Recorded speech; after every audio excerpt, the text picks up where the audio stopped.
Ahora en Radio Urbano, Cristian Núñez, hombre de radio, conversa con un importante invitado en el bloque de entrevista. Una presentación de Tarapacá Smart, La articulación regional para generar ciudades inteligentes. Es sábado y vamos a seguir con conversaciones acá en el estudio porque hay un tema relevante en la región que tenemos que abordar siempre, que es el tema de vivienda. Seguramente la urgencia no hace hablar de delincuencia, de migración, de frontera, de temas que son del día a día, pero la temática de la vivienda es tremendamente relevante también por las características que tiene la región y por el déficit habitacional que hay justamente en nuestra zona. Vamos a hablar y vamos a saludar acá en el estudio a Diego Rebolledo, el Seremi de Vivienda y Urbanismo de Tarapacá, con quien hemos conversado un montón de veces en su rol anterior.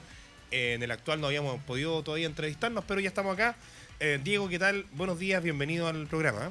Buenos días, Cristian, buenos días a todos los que nos escuchan. Gracias por la invitación y sobre todo, como dices tú, por la invitación a hablar un poquito más de futuro, a hablar un poquito más de proyectos, de ideas de ciudad o de ciudades, porque efectivamente la contingencia ha estado dura, hay que atenderla con urgencia, pero no hay que dejar de lado el camino largo también. Y ese camino largo también trae la construcción de nuevos proyectos, el levantamiento de proyectos que están, algunos encaminados hoy día, otros que vendrán. Parece que nos encontramos el otro día en una presentación de un estudio que hizo la Católica con Coyahuasi, sí, donde se habla del déficit habitacional de Tarapacá que podría llegar a los 19.000 personas en términos reales. Claro. Gente que busca tener vivienda y también aquellos que la necesitan, que están en la precaria o en la más precaria condición.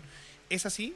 ¿Ese es el número más o menos? Sí, lo que explicaban en el encuentro y que nosotros como gobierno, estaba ahí el delegado presidencial, agradeció un montón porque muchas veces la contingencia precisamente no nos permite avanzar en ese tipo de estudios, como el que está haciendo la Católica, que además es un estudio sostenido en el tiempo y permite, por ejemplo, ir viendo cómo va cambiando la realidad de una familia a lo largo del tiempo. Efectivamente lo que planteaba es que nosotros tenemos un déficit oficial, por decirlo así, y hay un déficit que se intuye, porque sobre todo en la región de Tarapacá, pero esto es un fenómeno nacional, incluso un fenómeno mundial. La cantidad de personas que están viviendo hoy día en asentamientos precarios es muy grande y son familias que normalmente no entran dentro de los sistemas de catastro oficial, aun cuando nosotros desde el Ministerio estamos realizando un trabajo fuerte en catastrar hoy día los asentamientos precarios en la región. Pero lo que explicaba la Católica es que, claro, se hablaba más o menos de un déficit oficial de 17.000, 16.000 y algo, si no recuerdo mal. Sí, por ahí andaba. Y se especula un aumento de ese déficit cuando uno más o menos estima la cantidad de familias que están viviendo en asentamientos precarios. Que es un tema, porque te contaba que, claro, nosotros estamos haciendo un levantamiento, pero nos pasa ya que tú pasas una semana por un lugar, catastras una familia y podrías pasar 2 semanas después y esa familia ya migró. Hoy día en la región de Tarapacá ese fenómeno es muy dinámico. Salía alguna estadística hace algunas semanas atrás de prácticamente un 3% solamente la gente que pasa por Tarapacá y se está quedando en Tarapacá. La migración no es solo la gente que viene de afuera, ojo que nosotros sostenía una migración interna, claro. Y eso no ha parado, sobre todo ahora que se levantan un poco las restricciones de la pandemia y la gente vuelve con los proyectos mineros a sentarse en la región. Ese es un tema complejo y por eso la Católica estima más o menos que podríamos llegar a 19.000. Lo cual también es un número bastante aceptable porque también se ha especulado respecto de 24.000, incluso a gente que ha llegado a tirar cifras de 28.000, 30.000. Nosotros creemos que está exactamente precisamente en torno a los 20.000. 20.000 familias son 20.000 viviendas. 20.000 familias son normalmente, claro, prácticamente 20.000 viviendas. Lo que pasa es que no es tan exacto ese flujo porque las viviendas dependen también de aquellos que estén en proceso de obtener una vivienda. ¿Cuánto se va a lograr rebajar ese déficit durante este gobierno en Tarapacá? Sí, el gobierno del presidente Boric plantea un 40% del déficit a nivel nacional, que son más o menos 260.000 viviendas. En la región de Tarapacá, el 40% del déficit, estimado más o menos con las cifras que nosotros teníamos cuando parte el plan de emergencia habitacional, son 9.300 viviendas. Esa es nuestra meta oficial. Aun cuando nosotros estemos trabajando, y aunque parezca de locos, digamos, porque ya el 40% es mucho, 9.300 ya es mucho, pero nosotros creemos que haciendo uso principalmente de los nuevos lineamientos que tiene el plan de emergencia habitacional podríamos incluso a superar eso. Ahora también puede pasar que avanzamos más en algunas líneas y se nos caen algunas otras, eso es parte de cualquier plan. Pero nuestra meta son 9.300 y nosotros queremos ver si podemos a lo mejor hasta superar eso. ¿Y hoy día hay proyectos encaminados? Sí.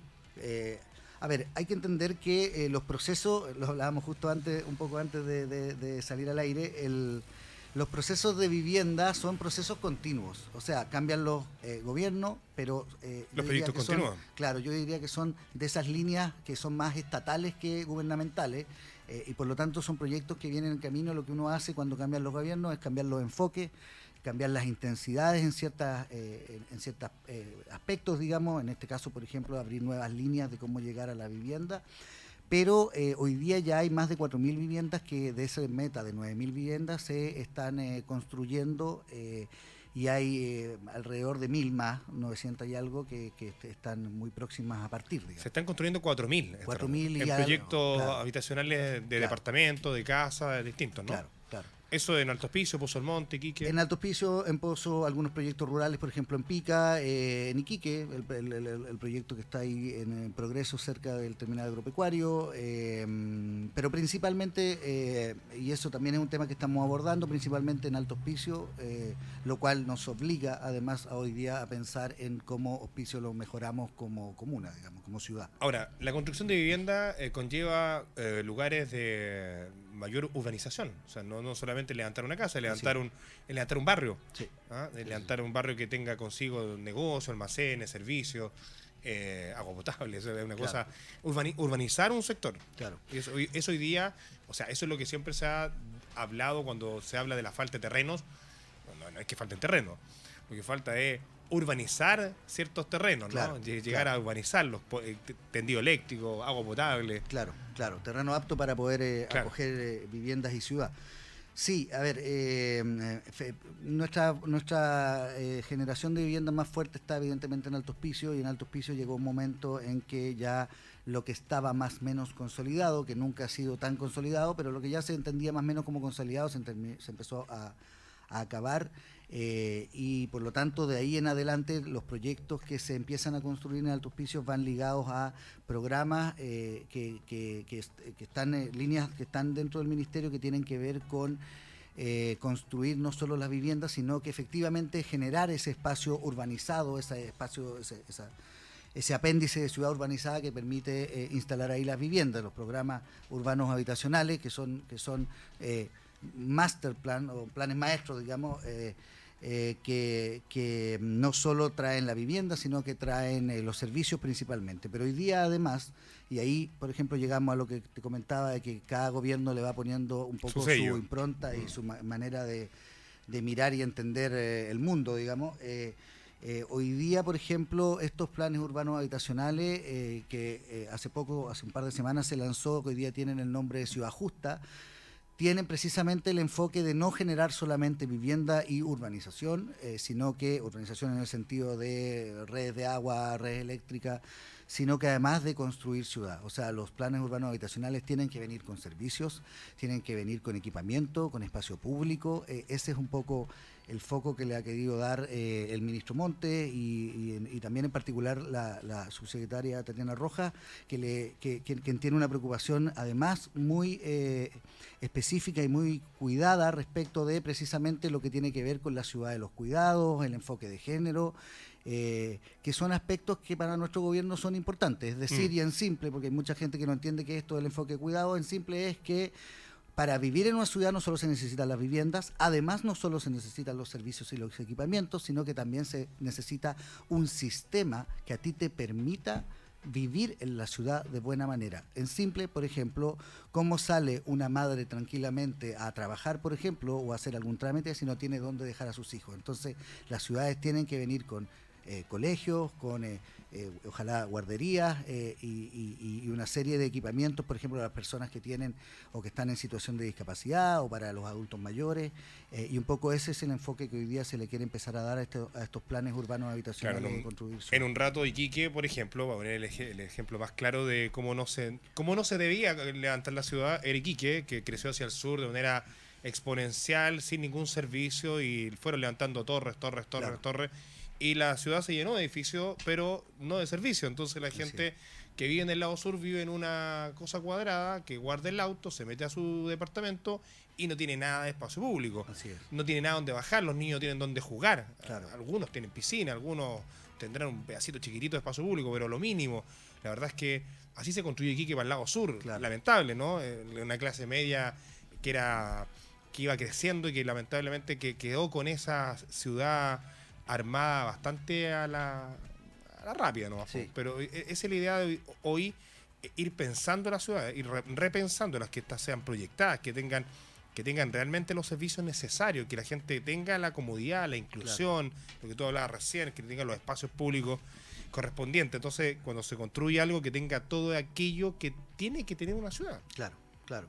Sí, los crecimientos de Iquique son más o menos claros en eso, para los que vivimos en este mundo desde siempre y que estamos estudiando estos procesos. Efectivamente uno logra entender, por ejemplo, lo que tú comentas de que más o menos de Chipana al sur, se podría decir. Sí, Chipana al sur. Chipana para los iquiqueños antiguos, además. Y del 2005 para adelante, aprox. Claro. Mira, yo diría que un poco antes, porque está bien documentado que en la década de los 90, donde efectivamente se privilegió bajar el déficit cuantitativamente, o sea, la cantidad de viviendas que se necesitaba, es la década que dejó más problemas a nivel de ciudad. Pero si uno hace el contraste, por ejemplo, con las urbanizaciones, porque Iquique ya había tenido varios procesos de expansión, y todo lo que hoy día pareciera el centro de Iquique, este sector de Playa Brava, donde está el ex estadio, los supermercados, eso, que son procesos de urbanización con las líneas que generaban en ese tiempo, en los fines de los 60, principios de los 70, las corporaciones, que eran la Cormu y la Corvi, son hoy día reconocidos como los barrios con mejor distribución entre cantidad de viviendas, servicios, equipamiento, espacio público. Hoy día lo que nosotros hacemos y lo que nosotros queremos impulsar como gobierno, y esto viene desde el programa de gobierno, digamos, desde la campaña, por decirlo así, es retomar un poco ese principio. Por una X cantidad de personas tiene que haber una cantidad de espacio público, una cantidad de equipamiento, una cantidad de servicios, y esa ecuación no puede desequilibrarse. Aun cuando nosotros hoy día no tenemos las mismas herramientas que se tenían en los 60 y los 70, tenemos que administrar un sistema que para nadie es sorpresa, que a nosotros no nos gusta, que nosotros queríamos cambiar y no pudimos por el momento, pero estamos todavía en un proceso. Y eso en la constitución que que tiene que ver con el cambio de la Constitución y en el fondo los cambios de las reglas con las cuales los gobiernos y los estados se van a enfrentar a este tipo de problemas de aquí en adelante. Y eso hay que recordarlo porque se nos ha un poco diluido este proceso y la gente tiene que sentir que hoy día tiene la oportunidad de poder cambiar y mejorar aquellas cosas que se pueden cambiar. Pero hoy día tenemos que administrar este sistema que hemos heredado. Pero aún así estamos encontrando un montón de buenas herramientas que por mucho tiempo se habían olvidado. Conversamos con el Ceremi de Vivienda y Urbanismo de la región de Tarapacá, Diego Rebolledo. Diego, la forma de obtener vivienda hoy día mejora, hay más facilidades para que la gente obtenga subsidio habitacional. Demitifiquemos también un poco, la gente dice, no, le entregan casa a los extranjeros, y hay una serie de mitos, falsedades, en fin. ¿Cuáles son los términos reales en cuales la gente puede obtener vivienda hoy día? ¿Son los mismos de siempre o con este gobierno mejoraron las condiciones? Bueno, hoy día nosotros estamos en un proceso, en un periodo excepcional, que es lo que se llama el Plan de Emergencia Habitacional, que se desprende de una ley que se aprueba en el Senado precisamente cuando hoy día, quien es nuestro ministro, Carlos Montes, era senador. Se aprueba la Ley de Integración Social y Urbana, y la Ley de Integración Social y Urbana, que también podríamos hablar un poco de eso, pero en simple lo que busca es poder generar integración entre las distintas clases sociales, económicas en nuestra sociedad, y que en el fondo las viviendas y los crecimientos de las ciudades no sigan siendo bajo líneas de segregación. Bueno, esa ley que se aprueba tenía un capítulo que tenía que ver con que el gobierno debía impulsar un plan de emergencia habitacional. Entonces, quien era ministro en ese momento, quien era senador en ese momento, se encuentra hoy día como ministro con la responsabilidad y con el desafío también de llevar adelante este plan de emergencia habitacional, que dura 3 años, hasta el 2024, y que nos permite como ministerio abrir una serie de nuevas líneas nos otorga una serie de nuevas herramientas para poder acceder a la vivienda, herramientas que en particular nosotros esperamos que ojalá resulten también que se terminen instalando como permanentes en el sistema de obtener vivienda. Por lo general las políticas públicas quedan. Es muy raro que las políticas públicas a veces se modifican, pero Claro. por lo general cuando se instalan van quedando. Y además es bueno que las buenas políticas públicas queden y las que no resultaron también no se Exacto. modifiquen o se eliminen. Entonces hoy día se abre una serie de líneas nuevas para obtener la vivienda, pero además nuestro gobierno lo que ha hecho es levantar una serie de líneas que existían y que por razones que no vamos a profundizar probablemente estaban medio escondidas o no se les prestaba mucha atención. A ver, ¿y cuáles son esos?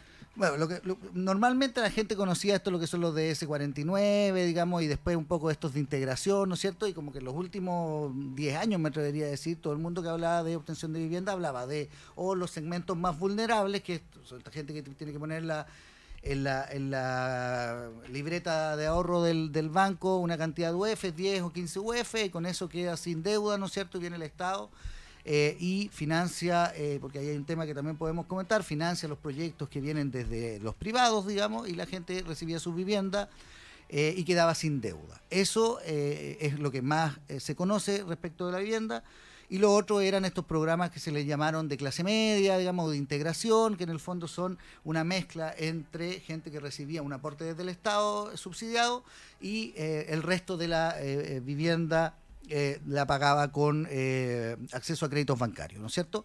Hoy día el plan de emergencia habitacional abre una serie de líneas nuevas. Por ejemplo, y aquí en la región es un tema que evidentemente causa mucho interés. Es más, el ministro, incluso el presidente de la República, en algunas de sus declaraciones han dicho que es prácticamente una línea que nace pensando en Tarapacá, que tiene que ver con la autoconstrucción que es conocida no solo por el último proceso de autoconstrucción, que es el de Altos Pisos, sino que además, por ejemplo, poblaciones como la O'Higgins, la Caupolicán, la población Exoria, que son de autoconstrucción de la década de los 60, lo que se conocía un poco como la Operación Tiza también, digamos que se entregaban los sitios y la gente construía.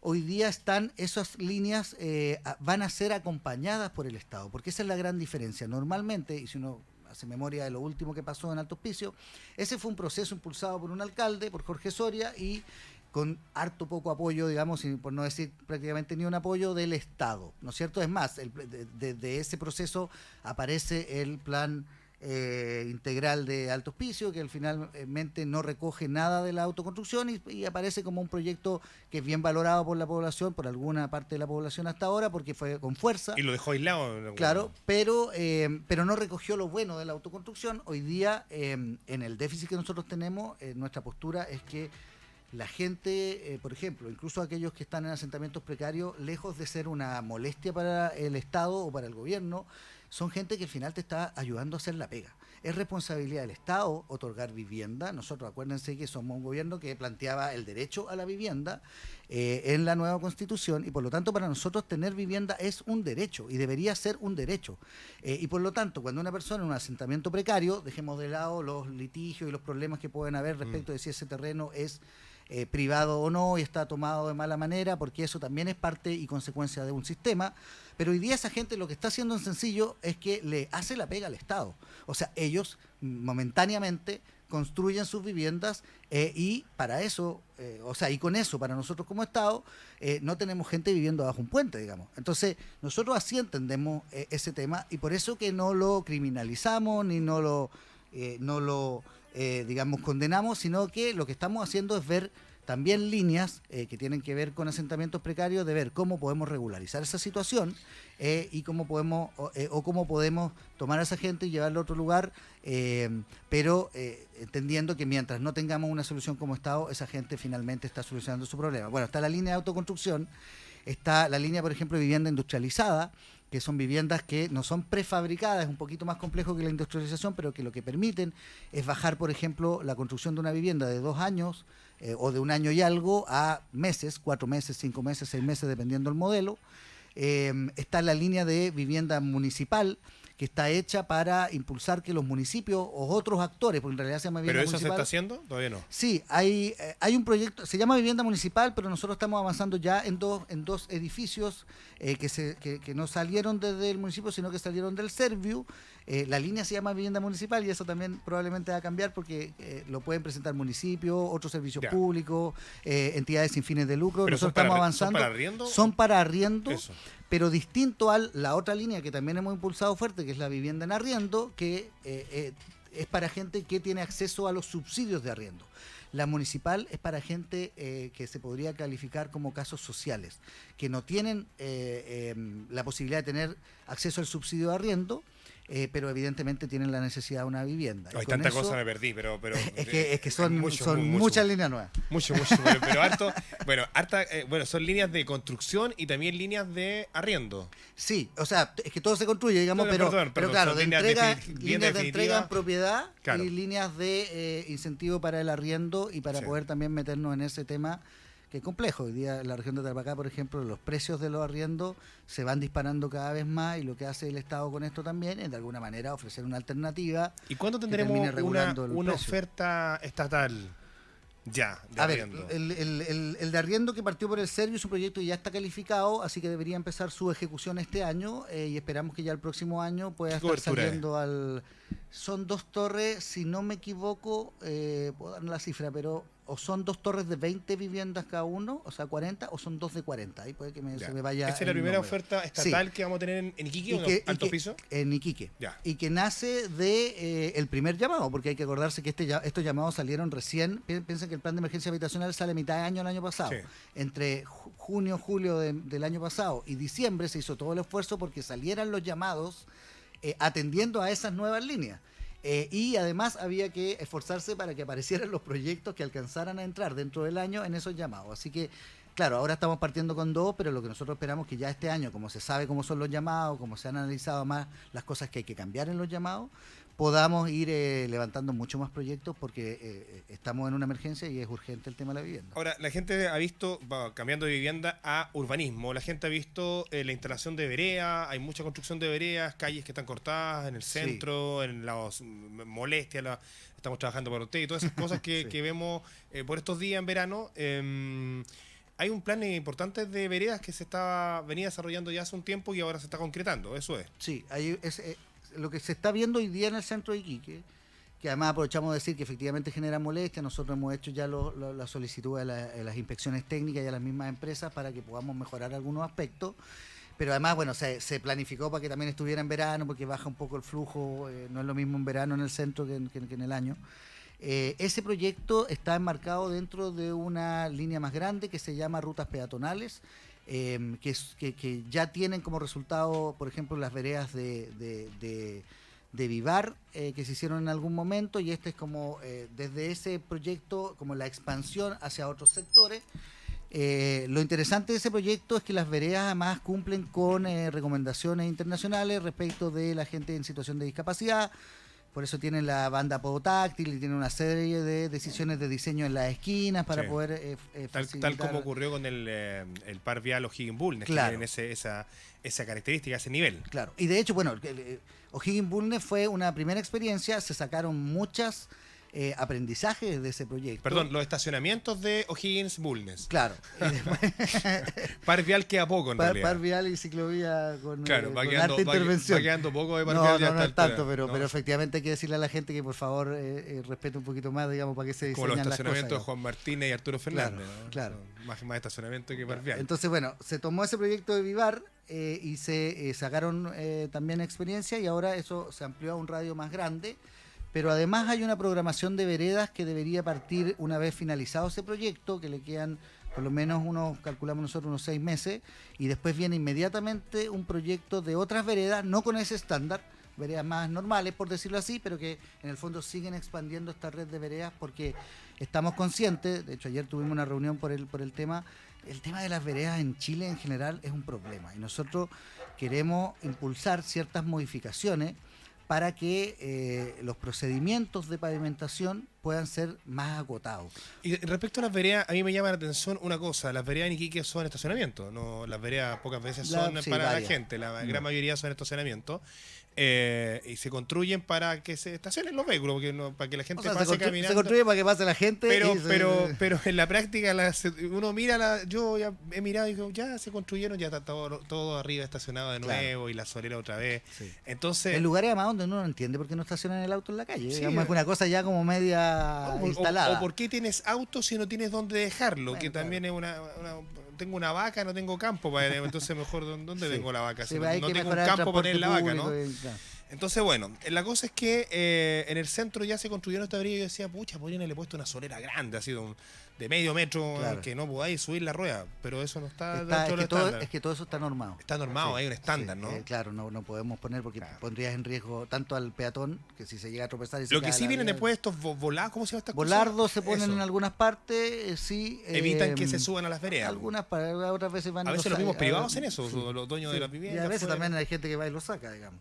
Está Mira, bien. ahí hay un tema cultural y hay un tema que es más amplio, que tiene que ver además con bueno, la cantidad de vehículos que tenemos en la región, que todo el mundo ya sabe a esta altura del partido que es una situación anormal, digamos, estamos por Que sobre ya se, los estándares. ya se convirtió en un problema hace Claro, rato. y eso va ligado de también mejorar el transporte público, donde ahí el Ceremi de Transporte, yo me saco el sombrero porque está haciendo esfuerzo dentro también de un sistema que nosotros heredamos, donde el transporte público no es público, es privado, y en el fondo es financiado y subsidiado por el Estado. Esas cosas que hay que ir dándole ojo en este nuevo proceso de cambio de la Constitución. Entonces ahí el Ceremi se transpira todos los días tratando de mejorar el sistema, ha tenido varios logros, pero es complejo a lo que nos enfrentamos. Diego Rebolledo, el Ceremi de Vivienda y Urbanismo, conversamos con él acá en el estudio.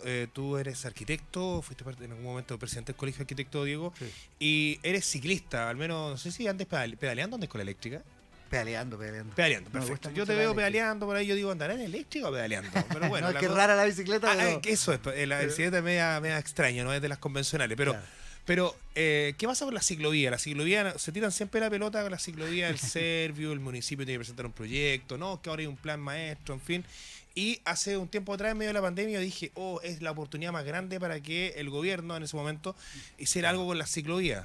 Y levantaron 2 ciclovías que Sí. son de juguete, que son inservibles, que son un peligro permanente, la de Juan Martín y Arturo Fernández, que además de generar peligro al ciclista, que tú lo sabes, generan una problemática de tránsito en esas calles que finalmente no son utilizadas como se debiera. Claro. Por tanto, yo lo conversaba con el Servicio de Transporte y le decía que ojalá lo pronto terminen con esa mentira de esa ciclovía, o la saquen o hagan unas de verdad, porque que de verdad que nadie la usa, son un peligro. ¿Qué pasa con las ciclovías? ¿Cómo hoy día el Servio o el Ministerio de Vivienda está trabajando en implementar ciclovías de verdad, en serio, acá en la zona? Sí. Mira, primero yo no tengo un análisis tan crítico de esa ciclovía, hay que entender que se hicieron en pandemia y que su función era efectivamente ser una alternativa en la pandemia. Ahí pasan más motos de delivery que Claro, pero bicicletas. pero yo creo que tuvo un efecto interesante, que fue, bueno, yo antes de ser Ceremi trabajaba en el municipio de Iquique y nos pasó que cuando quisimos levantar desde el municipio proyectos de ciclovía, en esos tramos, porque son los tramos que pedían los ciclistas, nosotros hacíamos un trabajo con las agrupaciones de ciclistas, había una negativa en el fondo a mezclar mucho bicicletas con vehículos, ¿no es cierto? Había como una especie de susto o una especie de responsabilidad también de parte de los técnicos que terminan aprobando estas cosas. Lo que pasó con la pandemia es que ahí hubo una instrucción, digamos, y se pudo avanzar y sirvió para tomar ciertas mediciones y todo. Ahora todavía se ocupan, digamos, pero estoy totalmente de acuerdo que no es el diseño más adecuado porque genera problemas. Esto es como cuando uno anda en moto que te dicen que las motos son peligrosas. Las motos no son las peligrosas, son los que están arriba de las motos o los que están al lado de las motos. Las ciclovías tampoco es que sean peligrosas. Los peligrosos son los autos que se meten. Y yo he andado por esa ciclovía, sirve, yo no sé si me atrevería a andar en esa calle si no existiera esa ciclovía, pero efectivamente los vehículos se pasan por arriba Pero además y, de eso- y es muy complejo. Además de eso, Diego, y tú lo sabes que estás levantando políticas públicas, el par vial de Juan Martín y Arturo Fernández tuvo una idea, Sí, tuvo era una intención. para los autos. Tuvo una intención de 3 pistas Sí, sí, rápidas, de ida y vuelta a Zona Franca, y es el proyecto original. Pero ¿Hace esa- cuánto? ¿15 años? Sí, pero aprox? esas son los cambios Y hoy de día tiene discusiones. una pista. Claro, pero eso también es interesante porque esos son los cambios de discusiones que se tienen y que cambian en una ciudad en 15 años. Bueno, eso se materializó efectivamente como hace 15 años atrás, pero partió trabajándose hace 20 o quizá un poquito más. Yo en ese tiempo trabajaba de arquitecto en el gobierno regional cuando partió ese proyecto, entonces Mira. uno sabe lo que se demora entre Sí, que parte un proyecto y se el ejecuta. camino es muy largo. Se ejecuta hace 15 años atrás, pero hoy día la discusión sobre si las ciudades tienen que estar hechas para autos o Claro. para peatones y otros Sí. sistemas de moverse ha cambiado mucho. Es Por más, supuesto. tú dijiste en algún momento se tiraban la pelota. Hoy día fíjate que no nos tiramos tanto la pelota. Nosotros trabajamos con transporte, trabajamos con los municipios, porque además un mandato del presidente Boric. El presidente nos dijo, ustedes trabajen con todos los alcaldes, independiente del color político, con todas las autoridades independientes del color político, y nosotros estamos haciendo ese esfuerzo, y ¿sabéis qué? La recepción ha sido súper buena. El trabajo con el municipio de Iquique, con el municipio de Hospicio, con el municipio de Guare, en general con los otros municipios de la provincia del Tamarugal, y los trabajos con los otros servicios públicos, la gente se ríe porque nosotros vamos incluso a actividades juntos, 3 Ceremi, 4 Ceremi, y nadie trata de robarse la película, digamos, claro. no sé qué. ¿Cuándo se viene ha el sido ciclovía? avanzando. ¿Cuándo se viene el hoy ciclovía día- para el lado sur? Hoy día se está avanzando en un trabajo que está llevando Sectra, que es una red de ciclovías para toda la ciudad, que es bien ambiciosa y que por lo tanto probablemente va a pasar esto de que hoy día se está trabajando y se va a materializar en varios años más. Los cambios de ciudad son de esos tiempos, sobre todo en Chile, donde para hacer cualquier cambio yo tengo que coordinar a 5, 6, 7 servicios públicos, todos independientes entre ellos. Pero lo que tiene bueno el plan de Sectra es que fija una primera etapa que es inmediata. Ya se entregó, entiendo, eso es una cosa que nos estamos llevando nosotros como ministerio. Nosotros estamos dentro de la contraparte técnica, la estamos apoyando con harta fuerza. Entiendo que ya se entregó una primera etapa. El estudio debe seguramente ser de varios meses, digamos. Pero me pareció interesante cuando leí la primera entrega esto de que considera una primera etapa que serían como ciclovías le pide ahí al estudio que identifique por dónde se podrían materializar ciclovías de manera más rápida. Entonces, no tenemos todavía fecha para eso. En eso hay que ser bien sincero. Los tendría que ver acá, si me permite. Sí, pues por supuesto. Si lo vemos en la O sea, minuta, la gente que anda en bicicleta y que mucha gente para el lado sur que utiliza, y de hecho conozco mucha gente, y me imagino que te pasa Mira. también, Diego, que mucha gente dice, pucha, yo saldría en la bicicleta, pero no hay Sí. ciclovía, o no Sí. hay dónde dejarla, un montón de Igual cosas hay que te impiden usarla. Igual hay que avanzar Teniéndola. un poco como en esa cultura, Sí. porque los que hemos tenido la suerte de andar en bicicleta, además, Claro. en países donde esto está más avanzado, la ciclovía tiene una cosa buena inicialmente que te permite ir de manera más segura y más o menos aislado, pero tiene una cosa mala que te sigue separando a la bicicleta como modo de transporte y no como modo recreacional de los flujos de los vehículos mayores. Entonces tú nunca avanzas en convivencia de buena manera. Entonces nosotros evidentemente estamos por lo menos 20 años atrasados respecto a los países que van más avanzados, entonces hay que esperar Por lo 20 menos. años para que un auto pueda ir andando una bicicleta Porque y está- respetar su velocidad. Y porque además están las ciclovías y las ciclopistas. Claro, sí, hay una Porque ciclobanda la de y, entretención, claro. la que es para llevar a los niños, la bicicleta de 3 ruedas, es una ciclovía, pues, como la que tenemos nosotros de juguete, pero ciclopistas como las que hay en países desarrollados, donde la gente transita como medio de transporte, el uso de la bicicleta es distinto. Claro. Mira, aquí tengo el listado de lo que se está estudiando. A ver. digamos. Se están estudiando los flujos de la bicicleta. Bueno, está O'Higgins Bulne, que ya tienen ciclovía. Está Arturo Fernando, Juan Martínez, que tienen esta ciclovía que era Transitoria. y la Avenida Costanera, que ya tienen ciclovía, y eso se está estudiando en el fondo, cómo son los flujos, cómo se podrían mejorar y ese tipo de cosas. Después está Salvador Allende y Héroe de la Concepción, que ahí hay un par vial que dentro del encargo está que pueda tener ciclovía. Y Hernán Fuenzalía y Diego Portales, que también es otro par vial que van en la misma línea. Y luego están las que se está estudiando como ejes para ver si se podrían entablar flujos de bicicleta. Manuel Rodríguez, Césped y González, Las Rosas, Tadeo Janque. Hay harta. Y hay algunas que se repiten. Todo y eso- Segers y La Torre. Todo eso está en estudio. Todo eso es lo que está en estudio y como te digo, Permiso, ahí ¿eh? se va... Sí, todo esto se va a estudiar. Sí, ahí Sectra, porque hay que darle los créditos a que corresponde, Sectra es el que está llevándose El ese... sector pertenece al Ministerio de Transporte, ¿no? Trabaja con transporte, Ya. claro, depende de transporte, pero son autónomos en la región, o al menos eso entiendo, a menos que haya cambiado. o que nunca haya sido así, yo nunca haya entendido bien, porque puede ser. Pero Sectra es quien está llevando adelante este plan de ciclovía. Hay que señalar además, por eso que además como yo también sé que tú eres ciclista, Sí. y hay que invitar a la gente a subirse. Sabes que Iquique no es una mala ciudad para andar en bicicleta. Yo tengo le voy a contar a la gente, a mí no me gusta contar muchas estas cuestiones, pero a mí me gusta viajar, es como el único lujo que me doy, y viajo con bicicleta. Por eso tengo estas bicicletas raras que se doblan y todo, porque Sí. las puedo subir en un avión y todo. Y no sé, a mí me ha tocado andar en bicicleta, por ejemplo, en Ciudad de México, que es de loco. Y uno cuando vuelve de esa experiencia, bueno, me ha tocado andar en bicicleta No, en claro, Santiago, son y cuando 20 uno millones de vuelve personas. de esa experiencia, uno encuentra que Iquique, salvo Es un un relajo, par, Iquique es un un par de relajo. gallos que te tiran Claro. algunas pesadeces. En Santiago es uno un andaba en relajo, bicicleta saliendo unos hoteles que te pasan bicicleta, y en el lago Oriente especialmente, que hay ciclovía un poquito más adecuada. Claro.